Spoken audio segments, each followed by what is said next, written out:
We are in the dog days of summer. It's hotter than Hades outside. It is 8:30 p.m. and it's just now gotten to the point to where it's cool enough for me to come out here to shoot this video. You can see behind me the tire tracks from where I sprayed my yard with the push sprayer. We're going to talk about that, what we've applied, and how these plugs look, what we've done, and what you can expect if you plug Zoysia or Bermuda or centipede plugs in your yard. Let's take a look. All right, let's pick one. Let's go right here. All right, so we can see we have about a 10 or 11 inch runner here. We've got more here. We've got a neighboring one here. We've got stolons galore. We've got stolons touching other plugs. I mean, check this out. It doesn't look big on camera, but I mean, that from right here to right here is 7 or 8 inches on that one in particular. And they're everywhere. We're doing great. You can see what the plugs are doing. We needed to cover a couple of things that you may run into. And I also want to show you, or at least talk to you about what I have applied on the yard. Let's start with that. We're going to come over here and look at what I call a fertigation system. What it is it's a fertilizer injector. And you can see it right here. It's a 3/4 gallon tank that hooks in line with your water hose. It could also hook in line with your irrigation system or whatever. They make these in all different flavors and models and everything else. What it does is you can take any water-soluble fertilizer or any liquid fertilizer or any liquid you can spray on the yard. You put it in that tank. It injects it into your water hose stream, and it puts it out with your sprinkler. So I have already, over the last 10 days, I have applied 9 ounces per 1,000 square feet of Hydretain. Hydretain to me is one of those important things, especially if you have a sandy soil. It just keeps those plugs alive in these drought situations. It takes a lot of water stress off of the plant and provides a little bit of moisture that the plant otherwise would not get. Week 1, we applied the Yard Mastery 12-12-12 starter fertilizer. Has a premium source of nitrogen and potassium. Also has Bionite, which is a different brand of Milorganite. Is sourced from a different location. And it also has a micronutrient stack in it that is overall wonderful for starting new grass, whether it's from seed or sod or plugs. Week 1 was the 12-12, a whole bag on this yard. Now that in itself is pretty much all the phosphorus that I'm gonna need for a good while. However, I did follow it up on week 2 with a 16-4-8. I used the entire bag, and I followed it up today with a 15-0-15. So you notice there that the 0 in the 15-0-15 is phosphorus. We're going to go a couple applications with no phosphorus, and maybe next week or the week after or whenever, we're going to go out with a 16-4-8 again, just to change it up. We're going to really push this lawn. I have been pushing it at about 1/2 pound of nitrogen per 1,000 square feet a week. You are very safe to do this as long as your lawn is getting water, whether that's you irrigating it or if that's coming from rainfall. However, we need this lawn to stay somewhat moist, not completely dry, also not sopping wet. So if you water very heavily, you may want to give it a day to soak into the ground. You don't want it to dry out, but you want it to stay moist. And just as you're hitting that area of where it's drying out, we need to hit it again with water. Today, after I applied the 15-0-15 fertilizer, I hit it with 9 ounces per 1,000 square feet of humic 12. That's 12% humic acid. And I also hit it with 0.4 of an ounce or 0.4 ounces of CytoGro. That's your growth hormone that you would get if you were using RGS. Looking in this lawn, before we get to weeds, you can really see these huge green patches. I failed at some point in this process. Now, I did spray this entire lawn with glyphosate. The only thing that I see that has been affected by the glyphosate is one streak at the bottom of the ditch that goes the length of the property. After that, there is one streak, you can see it here, that goes down the edge of where the demarcation of the Zoysia and Bermuda are. Everything else is alive and well. We're going to let it grow.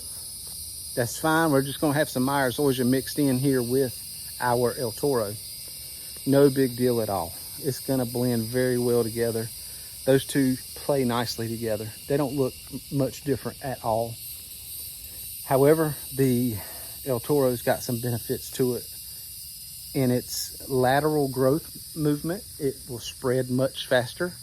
It's got a much better shade tolerance and a much better disease tolerance. Now, our biggest weed pressure problem in this lawn is Bermuda grass. I mean, you don't really need to see it. Let's see if we can get you on some of it. If you can see some of these patches, and it's all over the yard. Everywhere that the power rake removed the vegetation and left bare soil, we have a severe Bermuda problem. Last weekend on Sunday, I came out here with glyphosate and I spot sprayed a whole lot of it. And you can see the Bermuda carcasses all in the lawn. Yesterday, I spot sprayed some more. There was twice as much today as there was last Sunday. And everything I sprayed last Sunday is dead. So what we're going to do is we're going to apply the Fusilade 2 and the triclopyr combination.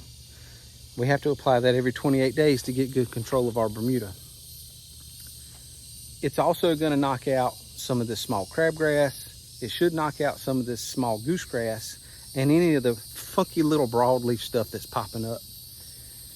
So we do have crabgrass, we have goosegrass. We don't have much of it, but what we do have are large plants. I want you to look at this ditch bank behind me. This ditch bank is what we plugged last summer. Hopefully I can get you a picture right here of what it looked like prior to us plugging last year.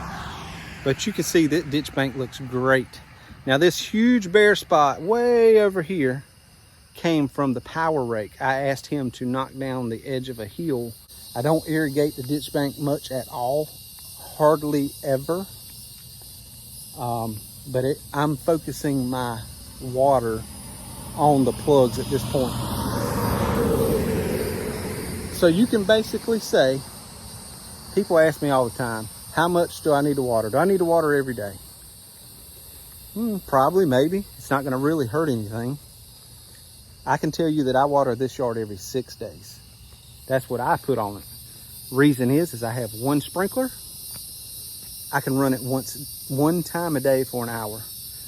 That sprinkler takes me 6 days to cover this entire yard with one sprinkler. So in essence, you can say I water every 6 days. Like I said, I've already put in the Hydretain. In that, it's already been applied. Humic 12, CytoGro. That's going to be basically my kelp extract.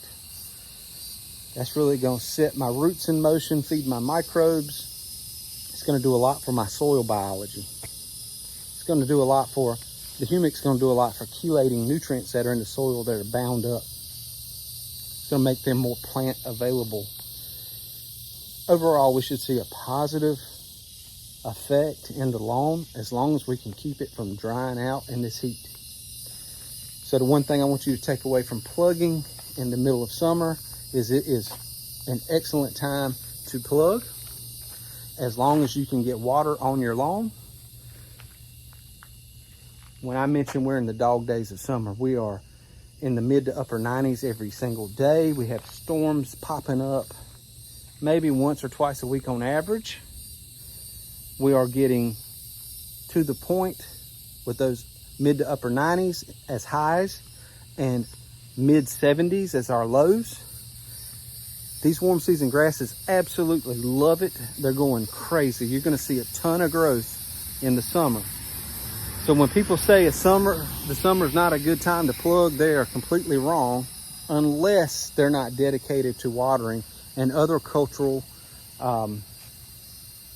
habits that affect how the grass grows. Now, one thing that I'm not doing as often as I should is mowing the lawn. I'm not that worried about it. Mow it once or twice a week. That's plenty for me. If some people could do it more often, and basically what you're doing is by removing a little bit of the top of the leaf blade, you're removing a hormone that's stored in the tip of the plant that says, you know, you need to slow down your growth a little bit. But we want these things ramped up. We want these things full steam ahead, and that's what they're doing. Look behind me and you can see the rows of plugs here are not all that straight. Doesn't matter. They're still going to grow in just the same. Stay tuned. In another, let's say a couple of weeks from now, probably around the 20th of July, somewhere in there, we're going to bring you another update video and show you what it looks like. Now, one thing I would like for everybody to do, if you're watching this video, I want you to comment down below whether or not you think I can get this lawn grown in by the end of summer. Let's say 90%, fill in 90% of these bare spots by the end of summer. Let me know if you think I can do that. Stay tuned. Visit us on Facebook at Zoysia Plugs or at ncgrassplugs.com. We carry your grass plugs, herbicides, fertilizers, sprayers, you name it, we got it. We'd love to have you. We'll catch you in a couple weeks.